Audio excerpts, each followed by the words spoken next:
Vivre dans des conditions comme celles que vous allez voir en 2005 est quelque chose d'inacceptable. Un propriétaire ne semblerait pas vouloir faire des travaux dans cet immeuble, classé 6 sur une échelle de 8 dans l'insalubrité. Vous allez voir, les images sont étonnantes. Nous allons en parler dans une seconde. Vous vivez la même situation. N'hésitez pas à nous contacter. Voici l'adresse de Sans Aucun Doute qui apparaît sur votre écran. Vous pouvez faire également appel honnête, tf1.fr, rubrique Sans Aucun Doute. Nous accueillons maintenant, pour parler de cet immeuble délabré, deux filles, Isabelle et Evelyne. Leur maman est d'ores et déjà en duplex avec notre journaliste. Isabelle et Evelyne. Voici Isabelle et Evelyne. Locataires dans un vieil immeuble, elles vivent dans des conditions dramatiques. Chaque fois qu'on claque la porte ou que le vent souffle un peu fort, le plâtre s'effondre, donc le plafond vient avec. Ces femmes ont peur, elles sont à bout. Parce que j'ai peur, je sais pas, c'est tout le temps. Ça peut s'effondrer un instant à un autre. Sur le plateau et en duplex, nous allons demander des explications aux propriétaires.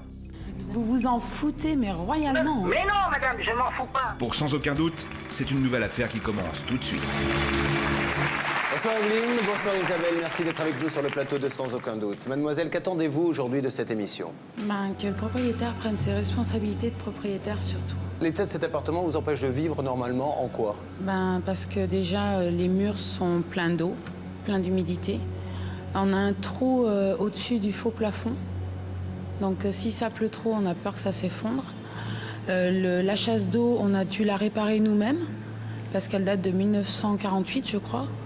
Il n'a pas voulu la changer, on a dû la réparer nous-mêmes. Il nous a dit, mais vous nous énervez à nous téléphoner tout le temps, à lui et à sa femme. Donc quelle était votre maman? Quel âge a-t-elle? Ma maman a 53 ans, elle est atteinte de tachycardie. Et en ce moment, elle est très énervée, elle est au bord de la crise de nerfs. Et ma sœur est dans un état pas possible, elle perd ses cheveux, dû au stress, à l'angoisse de vivre dans un appartement comme ça. Vous vivez au-dessous, vous, madame? Voilà, exactement. Vous êtes combien dans l'appartement? On est deux, moi et ma fille de 11 ans. Et il faut savoir que j'occupe l'appartement depuis 2 mois et demi. Et je ne savais pas du tout que j'allais me retrouver avec de tels problèmes. Vous payez un loyer? Je paye un loyer De combien? de 456 Et vous? euros. Ma mère doit payer 400 € à peu près. Mais ça, c'est le prix total du loyer ou Oui. c'est ce que vous payez? Non, c'est le prix total du loyer. Avant d'organiser un duplex, puisque notre journaliste Benoît Dombs se trouve sur place avec votre maman pour aller rencontrer tous les interlocuteurs, car il y a une situation d'urgence, nous allons d'abord voir son enquête. Benoît Dombs pour Sans Aucun Doute.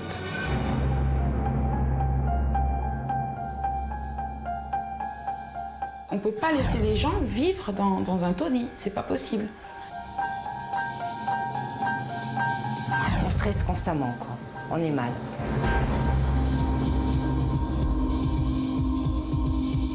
Mais en 2005, des conditions de vie comme ça, moi je suis désolée, je suis pas d'accord.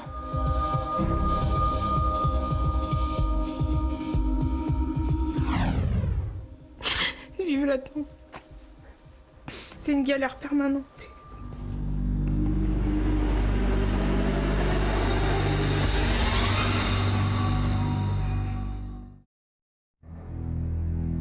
Ces appels de détresse proviennent de locataires en colère. Leur appartement tombe en ruine, ils ont peur. Dans cet immeuble, Isabelle vit avec sa mère et sa jeune sœur de 17 ans dans un 2 pièces pour un loyer de 400 € par mois. Visite guidée. Donc là, on a des carreaux qui se sont carrément enlevés avec, vous voyez, c'est du bois. Et voilà. Le bois s'enlève, c'est même pas du carrelage, c'est un semblant de carrelage. Donc le robinet est soi-disant neuf, c'est-à-dire qu'il a été posé il y a 4-5 ans, on va dire, soi-disant neuf. Donc il s'enlève et donc quand on met l'eau en route, comme ce matin ma sœur, elle a fait la vaisselle et l'eau est partie dans le trou donc. Et voilà, ça s'est carrément soulevé, donc ça ne tient pas. La cuisine n'est malheureusement pas la seule pièce dans un état lamentable. La salle de bain ne vaut guère mieux. On peut voir, si on enlève ceci, des champignons qui se propagent de partout. Et la tapisserie, évidemment, qui se décolle dû aux champignons et à l'humidité. Entre les moisissures et l'humidité, vivre ici est tout simplement épouvantable. Je dirais que nos chats seraient même plus propres que nous, quoi, à la limite. Parce que les chats, ils ont leurs caisses qui sont changées tous les jours. Nous, on ne peut pas changer une douche comme ça, surtout à nos frais, c'est trop cher. Beaucoup trop cher. Prendre une douche équivaut à inonder copieusement la voisine du dessous. Le carrelage est défoncé. Alors, c'est dans le lavabo des toilettes que la famille est obligée de se laver la plupart du temps. Là, c'est le lavabo, donc comme on ne peut pas prendre de douche, on se lave au lavabo. Donc, bon, c'est à peu près potable, je dis bien, parce que donc, dessous, ici, on a aussi une bassine. C'est-à-dire que... Oula, le placard ne tient pas. On a une bassine, c'est-à-dire qu'il récolte l'eau. Parce que, bon, voilà, en plus, c'est de l'eau moisie, quoi. On a même des bouts de tuyaux qui servent à rien. Alors, voilà. Voilà, regardez. C'est même pas... C'est du tissu, voilà. Ça doit être soit la culotte du propriétaire, hein, soit peut-être celle de sa femme ou un de ses petits-enfants, quoi. Mais bon, voilà les réparations de fortune que le propriétaire nous fait. Parce que il envoie personne pour réparer, donc il fait des travaux de fortune lui-même. Hein, parce que disant qu'il est plombier, électricien, il doit tout faire, ce brave homme. Pour tous travaux, le propriétaire colmate les fuites avec un vieux slip.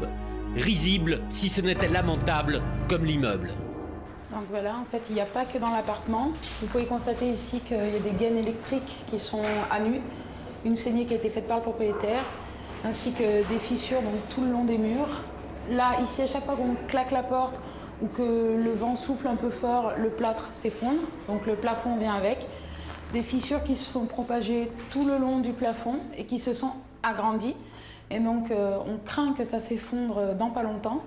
Et vous pouvez voir aussi ici que si on a des enfants de 2 ans, même voire un peu plus grands, hein, 4 ans ou 5 ans, qui ont l'idée de mettre la main et qu'ils ne sont pas bien en équilibre, ils peuvent tomber.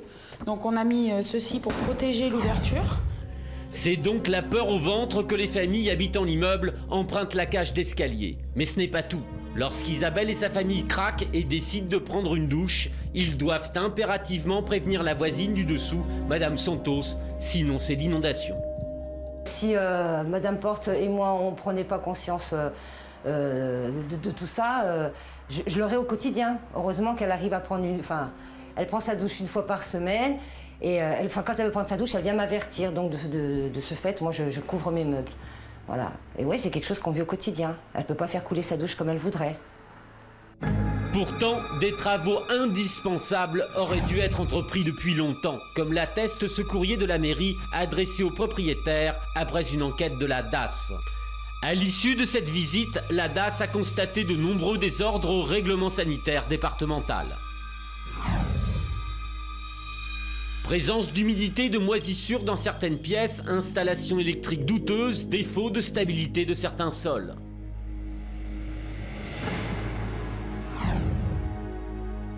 Nous vous mettons en demeure de bien vouloir prendre toutes les dispositions pour faire effectuer les travaux nécessaires à une mise en conformité dans les délais les plus brefs. Malgré cet avertissement, le propriétaire continue de faire la sourde oreille. Isabelle et sa mère veulent absolument le rencontrer pour obtenir des explications. Est-il au-dessus des lois ?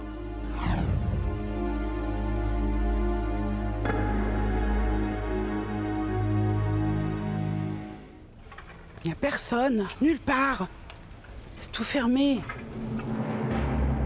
Nouvelle désillusion pour les 2 femmes, le propriétaire est absent, invisible. Amandine, la jeune sœur d'Isabelle, craque. Il y a une semaine, réveillée en pleine nuit par un bruit sourd, Amandine, effarée, a vu sous ses yeux le plafond de sa chambre se fissurer. Paniquée, elle a fui son lit pour se réfugier dans le salon.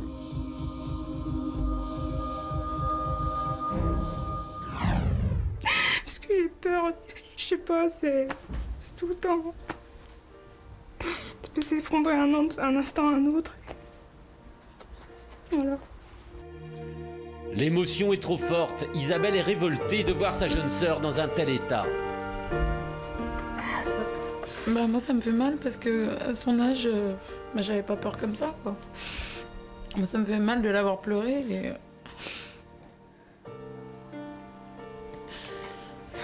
Ça me fait mal de l'avoir pleuré. Ça me stresse pour elle, quoi. Elle a des plaques dans les cheveux. C'est hallucinant. Elle perd tous ses cheveux parce qu'elle angoisse tous les jours. Elle a des plaques dans les cheveux. Ses cheveux tombent. Ses cheveux, ils tombent. Et Et voilà, et ça a été dit par le médecin que c'est du stress. De retour à Paris, nous sommes contactés par l'agence immobilière en charge de la gestion de l'immeuble. Ils veulent s'expliquer. Les propos de la responsable en disent long sur le propriétaire et ses intentions. Je lui ai envoyé la semaine dernière un courrier parce que je me suis rendue donc sur Grigny mardi toute la journée. Je suis restée avec les locataires. Au vu de l'inertie de mon propriétaire face à l'inondation qu'il y a eu chez Madame Porte, j'ai donné congé, j'ai résilié mon mandat de gestion. Donc, je pense qu'il faut réagir pour eux, quoi, parce que j'ai vu mardi qu'il y avait un morceau d'escalier qui s'était fissuré, et il y a des gamins et on ne prend pas ce risque-là, quoi.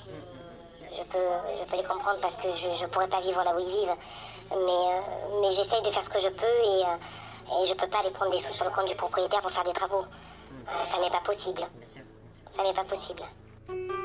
Vous avez bien entendu, l'agence immobilière ne veut plus assumer la gestion d'un tel immeuble, elle a peur et préfère se dégager de toute responsabilité. En attendant, Amandine et sa famille, totalement désemparées, continuent de vivre au jour le jour dans un logement dangereux. Le propriétaire, quant à lui, encaisse scrupuleusement tous les loyers. L'enquête est signée Benoît Dombs pour sans aucun doute. Votre petite sœur est très affectée. Hein. Ouais. Elle a vraiment eu peur ce soir-là? Moi je la comprends parce que si j'avais entendu un gros bruit au-dessus de ma tête, sachant pas d'où ça venait, dans le noir, en plus elle a énormément peur du noir, moi ça me stresse. D'ailleurs j'ai revu le film, ça m'a fait pleurer, quoi, parce que je peux pas voir ça, moi, c'est pas possible. Quel jugement portez-vous, madame, sur ce propriétaire quand vous voyez ces images? Dès le départ, je me suis rendu compte que j'avais affaire à quelqu'un d'un petit peu particulier. Alors je vous pose une question que les téléspectateurs doivent se poser. Pourquoi restez-vous dans ces appartements? Parce qu'en fait, on a fait plusieurs demandes. Des demandes à des propriétaires, vous savez, comme des sites publics, HLM et tout ça, que les demandes, c'est très long. Ça fait au moins 5-6 ans qu'on attend. On a demandé à la mairie s'il était possible de nous reloger si jamais le propriétaire refaisait des travaux, et ce n'est pas possible. Ou alors, c'est parce qu'ils ne veulent pas. On aurait bien aimé partir. Si on avait eu la possibilité de le faire, on l'aurait fait depuis longtemps. Bon, maître Novakovic, il est évident, tout le monde le sait, nous n'avons pas le droit de louer un appartement dans cet état en 2005. Dieu merci, il y a une loi qui protège les locataires. Mais alors, dans ces cas-là, que faire s'il ne fait rien? Alors, bien entendu, la loi est très, très stricte en la matière. Non seulement on doit délivrer, tout propriétaire bailleur doit délivrer un logement décent, mais qui ne porte en aucun cas atteinte ni à la sécurité physique, ni à la santé des personnes. Donc, en conséquence, il y a 2 axes possibles. Premier axe, tribunal d'instance. Tribunal d'instance qui pourra ordonner une expertise judiciaire, faire séquestrer les loyers, justement, le temps des travaux et enjoindre le propriétaire à effectuer les travaux. Ça, c'est une première solution. Deuxième axe, le maire est gardien de la salubrité publique. Donc le maire doit impérativement enjoindre par arrêté au propriétaire d'effectuer ses travaux. Et si le propriétaire ne le fait pas, le maire peut faire effectuer les travaux à sa place et aux frais du propriétaire. Donc nous n'avons plus qu'à appeler le maire. Allez, nous allons maintenant essayer d'avancer dans ce dossier, bien évidemment, et établir, avant de donner les coups de fil, un premier duplex avec notre journaliste Benoît Dombs, qui se trouve sur place. Avec votre maman, nous essayons de le contacter.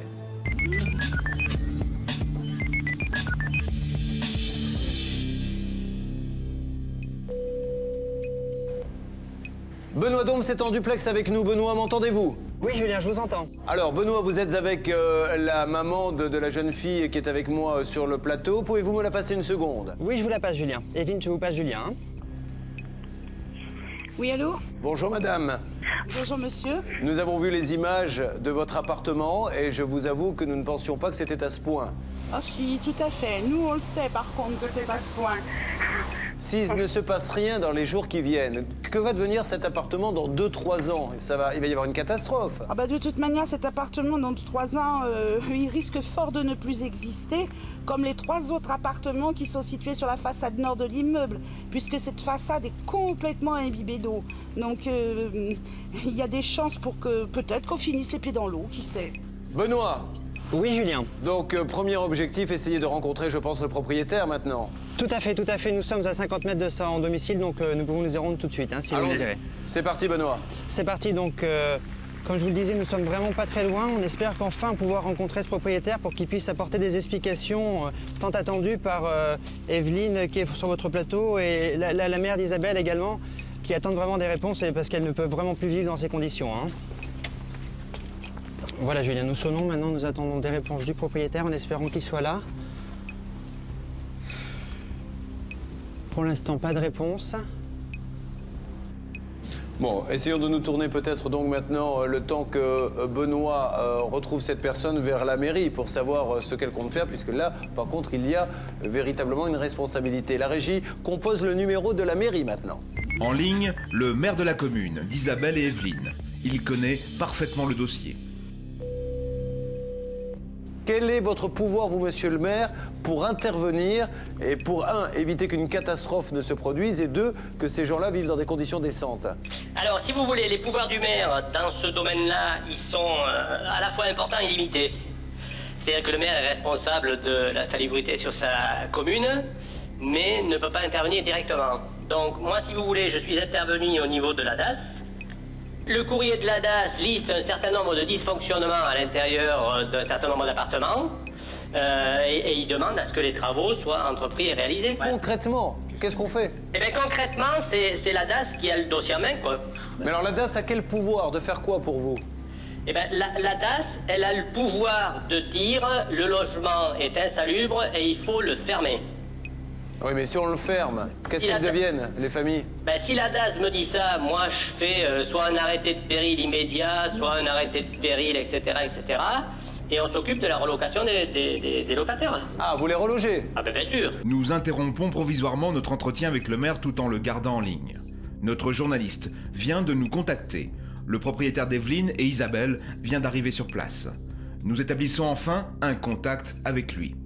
Allô? Oui, bonjour monsieur, pardonnez-moi de vous déranger. Julien Courbet de l'émission Sans aucun doute sur TF1. Voilà. Et dans le cadre de l'enregistrement de notre émission, nous essayons de comprendre la situation qui nous est évoquée par la famille Porte et une autre locataire de votre immeuble. Et nous avons également en ligne... Attendez, de quel locataire vous parlez? Madame Porte. Oui, c'est tout. Non, il y en a une deuxième qui est madame... Santos. Santos. Oui. Voilà, et nous avons également en ligne le maire de la commune. Ouais. Alors, monsieur le maire semble nous dire que la DAS, je crois, est venue, qu'il y a un rapport, et on veut comprendre. On a vu l'appartement, monsieur, et il devient dangereux. Vous avez vu l'appartement? Oui. Oui, et alors? Et l'appartement est dangereux, monsieur, il est dans un état incroyable. Ouais. Alors, est-ce que vous comptez faire des travaux, monsieur? Qu'est-ce qui va se passer? Allô? Moi, j'aimerais bien. Oui, non, mais je vous écoute, mais je suis un petit peu complètement déboussolonné, quoi. Hein? Mais pour expliquer juste quelque chose, monsieur, c'est que là, on est sur le point de demander un arrêté de péril. Donc ça veut dire que là, qu'est-ce qui va se passer? Eh bien, on va sortir les personnes, Maître Novakovic, de l'immeuble et qu'il sera peut-être décidé qu'il soit rasé. Totalement. Donc le propriétaire va absolument tout perdre. Donc c'est pas son intérêt. Bah, attendez, qu'est-ce que vous faites? Vous voulez raser l'immeuble? Eh ben non, il va y avoir un arrêté de péril. Ça, monsieur le maire, on est d'accord que si c'est vraiment dangereux, c'est ce qui peut se passer. Oui. Si. Moi, je serais bien contente que vous veniez le raser. Évidemment. Vous vous en foutez, mais royalement. Mais non, madame, je m'en fous pas. Non, Arrêtez, ça fait au moins 3-4 ans que vous n'êtes pas rentré dans l'appartement de ma mère. Comment ça? J'ai pas vu l'appartement. Quel appartement? Celui de ma mère. De Madame Porte. De Madame Porte. Oui. Vous êtes venu quand la dernière fois? Chez elle, dans sa cuisine. Répondez-moi. Oui, mais je sais pas. Eh ben vous savez pas parce que vous vous en foutez. Mais monsieur, est-ce que vous seriez d'accord là d'aller jeter un coup d'œil à l'appartement? Mais avec qui? Avec le journaliste qui est avec nous, avec vous. Bien sûr. Bon, mais avec plaisir. Bon, allez le voir, comme ça vous allez voir l'état de l'appartement. Maître Michel. Oui, monsieur, je voudrais attirer votre attention sur deux choses. D'abord, s'il y a un accident, comme il y a eu dans d'autres immeubles mal entretenus, c'est vous qui êtes responsable. S'il y a des blessés ou pire, c'est vous qui risquez de vous retrouver devant les tribunaux, voire en prison. La deuxième chose, monsieur, c'est que vous ne pouvez pas faire du bricolage, envoyer une petite entreprise comme ça faire des rustines. Vous avez l'obligation de refaire tous les travaux dont la DAS a fait la liste à monsieur le maire et pour laquelle monsieur le maire vous a écrit. Donc soit vous faites les travaux, soit le tribunal peut vous y contraindre là encore. Il vaut mieux faire les choses à l'amiable. Bon, monsieur le propriétaire, est-ce qu'on peut se rendre à votre appartement là avec vous? Bien sûr. Comme ça on jette un coup d'œil sur les travaux. Il n'y a pas de souci. Monsieur le maire, de votre côté alors, qu'est-ce que vous me conseillez de faire? Faut que j'appelle la DAS? pour que ça bouge? Oui, éventuellement. Mais la DAS, oui, bien sûr, bien sûr. Bon, et si la DAS nous dit c'est au maire de le faire, je vous rappelle? Pas de problème. Donc elles peuvent se présenter à la mairie, vous pourriez les reloger? Mais on pourrait les reloger, bien sûr, bien sûr. Vous essayez de les recevoir demain? Oui. Bon, merci. Merci beaucoup. Au revoir, monsieur le maire. Au revoir. Au même moment sur le terrain, Madame Porte, notre journaliste Benoît Donce et le propriétaire se rendent dans l'immeuble. Hors caméra, le bailleur nous demande de rendre visite à un des voisins de Madame Porte. Il prétend que ce locataire est totalement satisfait de son appartement et qu'il va donc démentir les accusations de la famille Porte. J'ai un petit problème, moi, personnel. Vous me louez un appartement qui fait 50 mètres carrés, sur un bail. Je l'ai mesuré, parce que vous escroquez tout le monde. Alors moi, par précaution, je l'ai mesuré. Et je m'aperçois qu'il n'y a que 41 mètres carrés. Alors j'ai rajouté 10%, parce que c'est au mètre. Donc on n'est pas à 5 cm près. C'est-à-dire 42 mètres carrés, monsieur. Comment ça se fait qu'il y ait 8 mètres carrés d'écart? Ça fait 60 € sur le loyer. On s'est trompé, là. Ah ouais. Sauf que, vous vous souvenez quand vous m'avez loué l'appartement? On est des gens de confiance. Hein. On est des amis. Hein. Vous savez bien le faire, ça. Je sais pas, vous me dites, venez, on va voir ce monsieur parce qu'il va vous expliquer que c'est quelqu'un d'honnête et on va voir ce monsieur et vous... J'ai autre chose à vous dire. Moi, je ne les mesure pas, les appartements, à peu près, ça va pas. Vous louez des appartements, vous êtes censé être au courant quand même du nombre de mètres carrés que vous louez, monsieur. Voilà ce que je lui reproche. C'est la moindre des choses.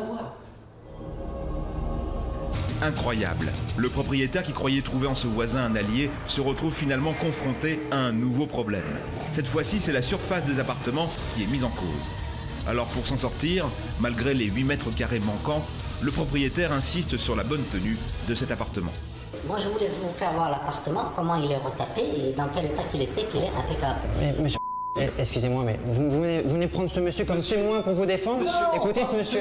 Je voulais prendre ce monsieur de façon que vous voyez l'appartement, comment il est. Monsieur, je ne vous parle pas de l'appartement, il est très bien. J'ai toujours dit qu'il était très bien. Il y a 41 mètres carrés au lieu de 50. Et monsieur... on va mesurer son appartement cet après-midi. Vous avez mis sur le bail 67 mètres carrés. On va voir.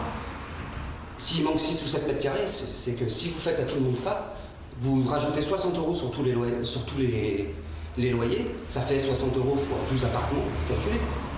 Vous vous faites un bon petit pactole tous les mois en plus. Devant l'aplomb et la colère de ce locataire, le propriétaire préfère esquiver en mettant fin à la discussion. Nous l'accompagnons et nous nous dirigeons vers l'appartement de Madame Porte, ce qui était notre objectif en pénétrant dans l'immeuble. Nous démarrons l'état des lieux par la cage d'escalier. Morceau choisi. Tout ça, quand même, c'est dangereux, quoi. Ça risque...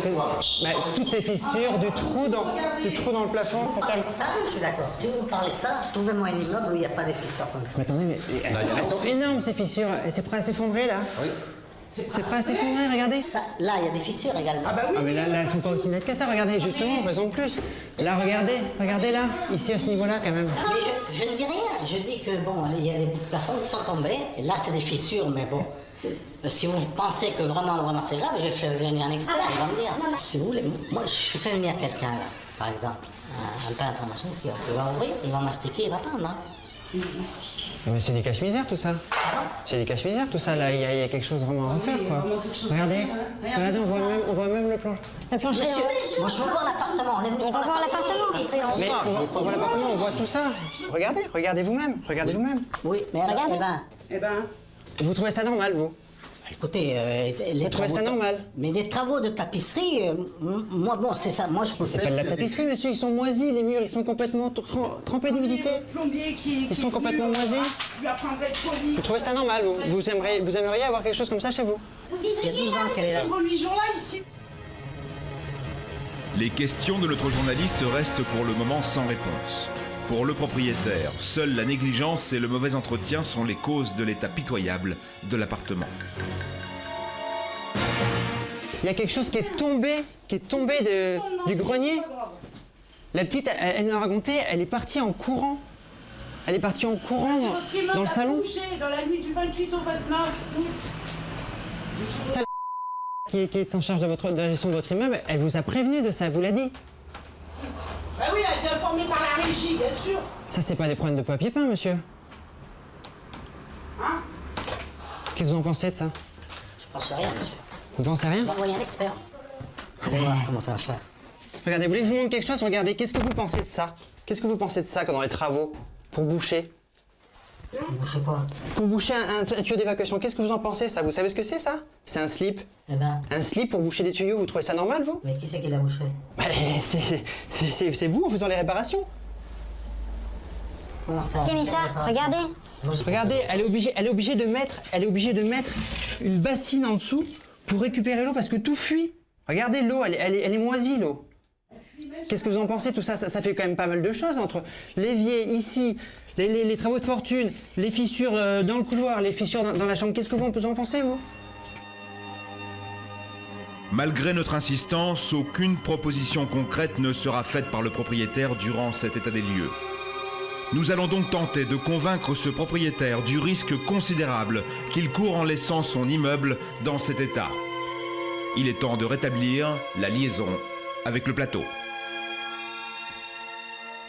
Le propriétaire a donc accepté de se rendre dans les lieux. Avec votre maman et notre journaliste, essayons de le recontacter une nouvelle fois.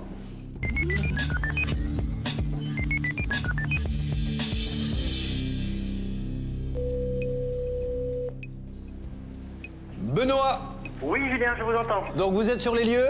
Tout à fait, nous sommes sur les lieux avec le propriétaire. Nous avons commencé à faire un premier état des lieux.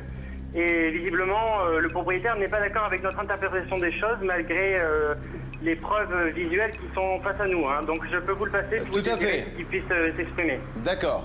Je vous le passe, Julien. Merci. Oui? Oui, monsieur. Et je vous écoute. En ce qui concerne la pourriture des boiseries et les murs qui s'écroulent. Bah, écoutez, les murs qui s'écroulent, tout ça, je vais mettre une VMC une fois que c'est fait. Bon, soit en tapis, bon, bah, c'est tout. Mais je ne veux pas refaire un appartement en tapisserie, hein. Ça ne me concerne pas, ça. Ça concerne qui? Bah, les tapisseries, tout ça, c'est bien de l'entretien de l'appartement. Madame Porte est là depuis 12 ans. Excusez-moi, quand on a pris l'appartement, il y avait de la déjection humaine et des urines et de liégeois contre les murs. C'est vous qui avez refait les tapisseries ou nous? Il n'y avait pas de fissures à l'époque quand on l'a pris. Là, les fissures vous incombent. Elles ne nous incombent pas à nous. On ne va pas faire du plâtre ou de la maçonnerie à votre place ou à la place de l'entreprise. Déjà. Non, pas du tout. Donc pour vous, monsieur, aujourd'hui, qu'est-ce qu'il y a à faire dans l'appartement? Ben bon, j'avais commandé de refaire complètement la salle de bain et les lits, quoi. La salle de bain et puis après... D'accord. Et sur le fait que vous avez vu comme derrière les carreaux, ça pourrit le bois? Derrière les carreaux de... Derrière les carreaux de la... De l'évier de la cuisine. Vous avez vu sur l'évier de la cuisine, il y a des carreaux qui sont partis. Ouais. Et il y a le bois qui est complètement dégradé. Oui. Donc c'est à nous ou à vous? Ça va être refait, ça. Bon. Et le toit qui s'écroule? Le plafond qui est tombé sur la petite? Ça, c'est à qui? Je ne sais pas, mais bon, enfin bon, moi je vois une fissure. Maintenant, si vous me dites que le truc s'écroule, ben je vais la refaire. Bon. Alors, Maître Michel. Oui, monsieur, moi je vais vous donner un bon conseil. Faites venir un architecte. Manifestement, il y a des problèmes de fond. Il y a des infiltrations qui doivent être très anciennes, ce fait que tout commence à pourrir. Il vous dira si on peut faire des travaux, s'il n'y a plus rien à faire, et quelle est la nature des travaux. Parce que, monsieur, nous, vous pouvez penser qu'on pourrait être de mauvaise foi, certes, mais... Non, moi je pense rien du tout. Il y a un rapport de la DAS, monsieur, qui est accablant. Et la DAS, c'est pas la télévision. Donc il faut faire les choses, monsieur, parce que là, vous allez perdre les loyers. La maison, certainement, à un moment donné, mais vous allez en plus perdre les loyers parce qu'il suffit qu'elles aillent voir. Le juge, il va faire consigner les loyers pour qu'elles puissent faire elles-mêmes les travaux. Donc vous n'allez même plus toucher les loyers des 2 appartements. Maître Novakovic. Mais cela peut aller au-delà, monsieur, puisque votre responsabilité pénale peut être engagée à partir du moment où il y a un risque pour la santé, la sécurité des personnes, ce qui peut malheureusement arriver. Et là, votre responsabilité pénale est engagée parce que le rapport de la DAS vous a été notifié et vous ne pouvez pas aujourd'hui ignorer ce qui se passe. Mais j'ignore pas du tout ce qui se passe. Tant mieux pour vous, monsieur. Pas du tout, pas du tout. Alors, qu'est-ce qu'on fait? Moi, je vais faire ce qu'il y a à faire. Hein. Donc, vous dites que, par exemple, demain ou cet après-midi, vous essayez de contacter une entreprise. Et je vais y aller avec vos journalistes à l'entreprise. Voilà, exactement. Ça, c'est une super idée. On va manger ensemble, ils vont me payer à manger. Bon, ben c'est parfait, ça. Ouais, comme ça, je dirais, monsieur Courbet m'a payé à manger. Voilà, mais on vous paiera à manger avec plaisir, monsieur, si vous faites les travaux. Eh ben, on va y aller, là. Entrée, plat et dessert. On va y aller.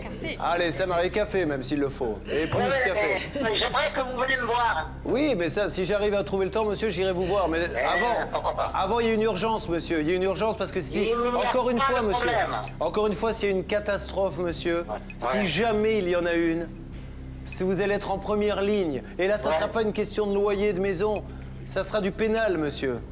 Parce que vous ne pourrez pas dire « je n'étais pas au courant ». Il y a un rapport de la DAS, il y a le maire qui nous dit, qui vous a contacté. Donc faites-le pour votre sécurité à vous, monsieur. Faites-le, croyez-moi. Mais il n'y a pas de problème. On est d'accord. Merci.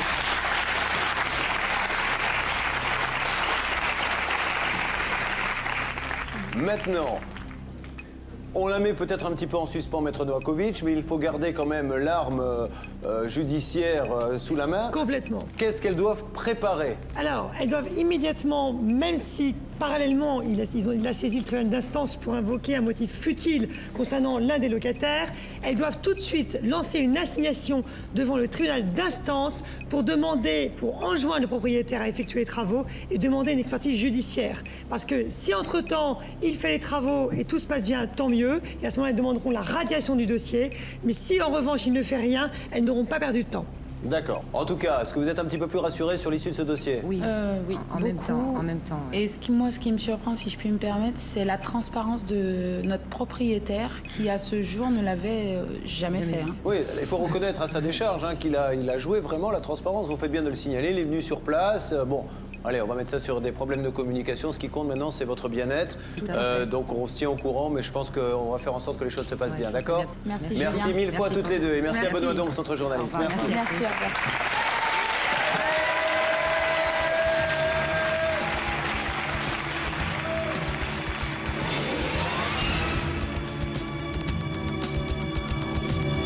Super contente de ce qui s'est passé et on a été appuyés par votre émission et c'est bien, quoi, c'est super.